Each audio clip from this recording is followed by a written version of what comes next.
Carioca por 3-1. Resultado que camuflou uma série de problemas da equipe que não conseguiu acesso à Série A do Brasileiro naquele ano. 2022 chegou. As expectativas das duas equipes são diferentes. O time de Zé Ricardo tem como principal objetivo voltar à primeira divisão. Mas antes da caminhada em busca do acesso, o Vasco tem 2 clássicos diante do Flamengo pela frente. Vale vaga na decisão do Carioca. Assim como eles eram tidos como favoritos contra o Palmeiras, contra recentemente o Atlético Mineiro. É futebol jogado, né? A gente tem que fazer a nossa parte. Sabemos que será um jogo duro. Temos a nossa estratégia. São 2 jogos, 180 minutos.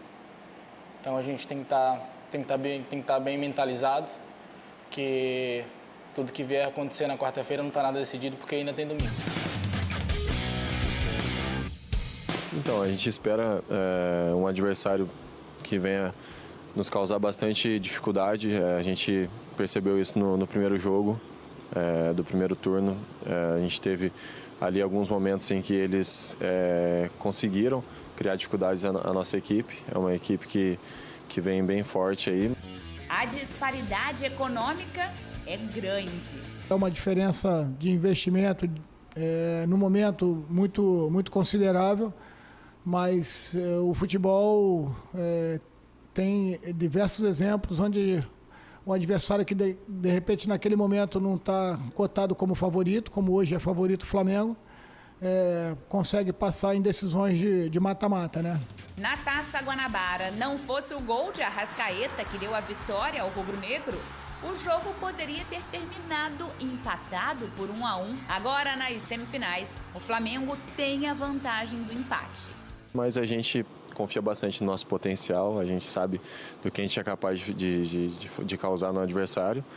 E a gente vai bem confiante, com os pés no chão, para a gente conseguir essa classificação aí para a final. E para chegar à decisão, o Vasco vai precisar se superar. Eu acho que tem que ter uma boa estratégia de jogo, tem que contar com um nível de concentração muito alto, contar com o apoio da nossa imensa torcida.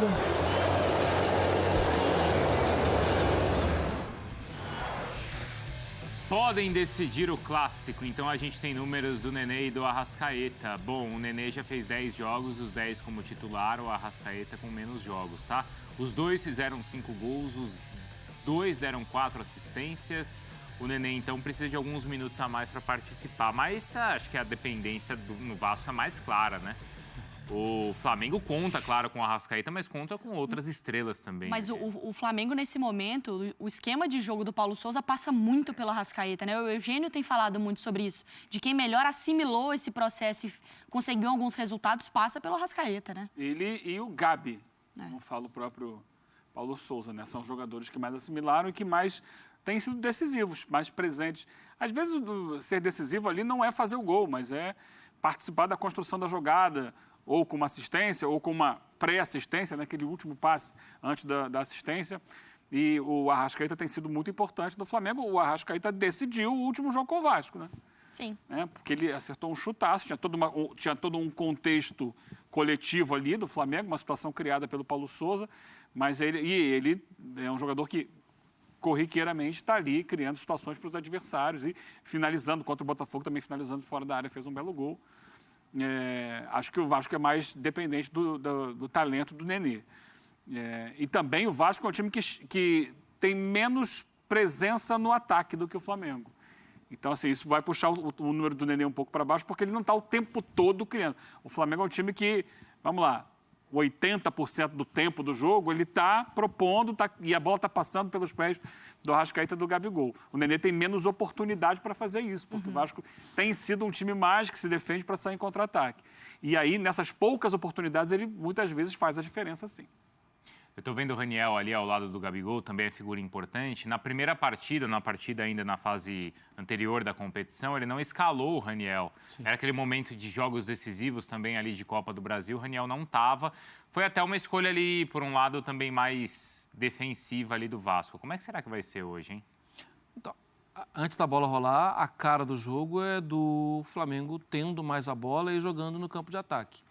E o Zé Ricardo não está escondendo de ninguém que ele está formando um Vasco com essa cara para a temporada, né? Ele testou situações diferentes, mas a gente vai elogiar mais um padrão defensivo que está começando a ser encontrado.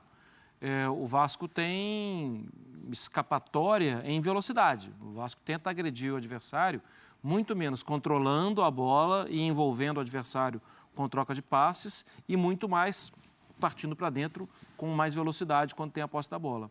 Talvez seja essa a cara para toda a temporada. Eu acho que deve ser. Não sei se é a opção mais correta, mas eu acho que deve ser. Acho que a tendência hoje, Bruno, mesmo entendendo que é uma primeira partida, é um Vasco e Flamengo,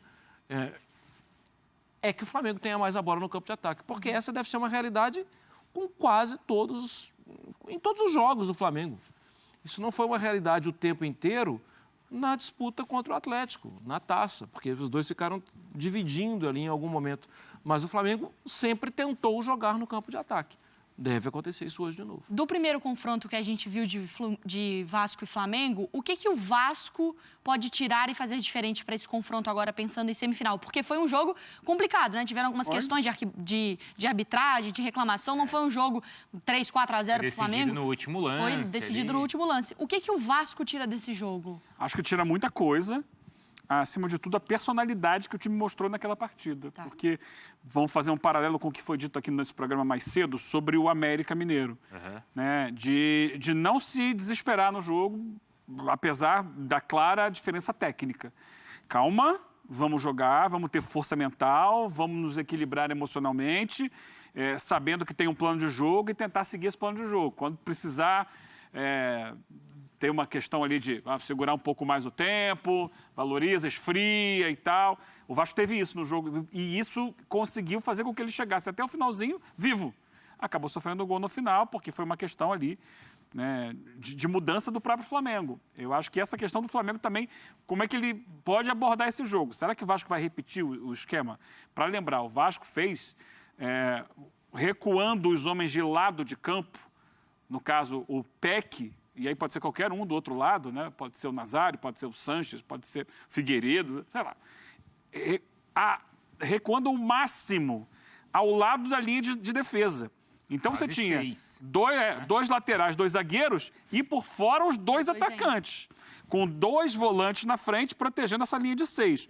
O Nenê um pouquinho mais à frente e o atacante, que no caso foi o Getúlio, mas hoje deve ser o Raniel, para tentar ser ali um homem que vai ser lançado no contra-ataque. Funcionou até certo ponto, porque no final o Flamengo encheu de atacante também e equilibrou lá, em termos de quantidade, a presença no ataque e conseguiu fazer o gol. Mas o Flamengo só vai poder fazer isso no finalzinho, porque se ele se abre assim desde o início, ele vai dar muito campo para o Vasco tentar o contra-ataque também. Vai ficar muito exposto. Então é um duelo tático interessante. Vamos ver se os técnicos propõem situações diferentes daquelas usadas no último jogo. E a gente não sabe qual o Flamengo vai jogar. Quer dizer, a gente sabe que o Arrascaeta vai jogar, que o Gabigol vai jogar. Acho que o Davi Luiz vai jogar. Eu acho que o Felipe Luiz vai jogar.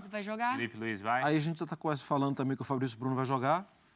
O João Gomes, que tem a pegada do vaqueiro, vai jogar ou não? Tem a pegada do vaqueiro? Eu acho que vai. Eu acho que vai jogar o João Gomes, sim. E aí, Bruno Henrique? Bruno Henrique? Eu acho que ele pode sair com o Pedro dessa vez, Bruno Henrique, Pedro, Gabigol, mas aí não, já. Eu acho. Mas mesmo esses caras que a gente está falando aqui, que a gente sabe. Eu acho que vai o Everton Ribeiro.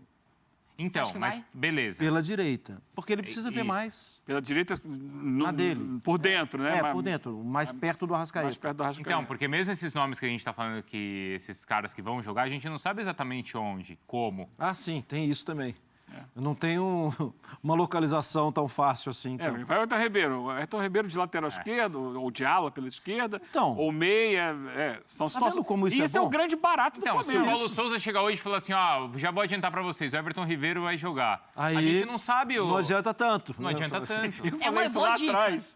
No início aqui do trabalho do Paulo Souza, eu falei, a gente nunca vai saber como o Flamengo vai jogar. Nem a gente, nem o adversário, nem ninguém. Agora a gente está provando desse veneno, né? Porque a gente está aqui... Como é que vai ser? O que é ótimo para o Flamengo. Mas ótimo para o Flamengo. Vocês acham que aos poucos a gente vai começar a entender melhor? Não. Eu acho. Então vai ser sempre assim? Não, eu acho que vai ter muita... Ele está preparando um grupo para os adversários que vêm pela frente. Então, acho que vai ter... para os desfalques, né? Adaptações para os desfalques. E acho que vai ter adaptações. Mas acho que daqui a algum tempo a gente vai errar menos. Ele vai ter uma base mais ou menos ideal na cabeça que ele pode mudar, talvez, a função ou como vai atuar, dependendo do adversário. Dependendo do adversário. Mais ou menos o Palmeiras. Mas muito também dos desfalques, né? A gente vai ter mais facilidade quando a gente souber. Não tem esse, não tem esse, não tem esse. Opa, então vai jogar aquele. Porque a gente falava muito sobre isso do Palmeiras, que assim, o Scarpa vai jogar, mas o Scarpa vai jogar caindo na direita, vai ajudar ali voltando, vai estar mais à frente, vai ter o Rony, ele vai ser centroavante ou vai ser o time quando ele divulgava a escalação. Aliás, quando divulga, né? Saiu a escalação na final da Libertadores do Palmeiras. A gente pensou num time que é o que vinha jogando no Brasileiro. Quando foi para campo, era outro time. O Veiga vai ser centroavante, é o Rony, é quem puxa. Mas acho que no Palmeiras são menos mudanças, né? Sim, são menos mudanças, mas elas existem e são surpreendentes. Você tem uma mudança de um cara que às vezes mexe com bastante gente, mas acho que são surpreendentes, né? Essas novidades. Mas parece que no Flamengo são mais peças, assim...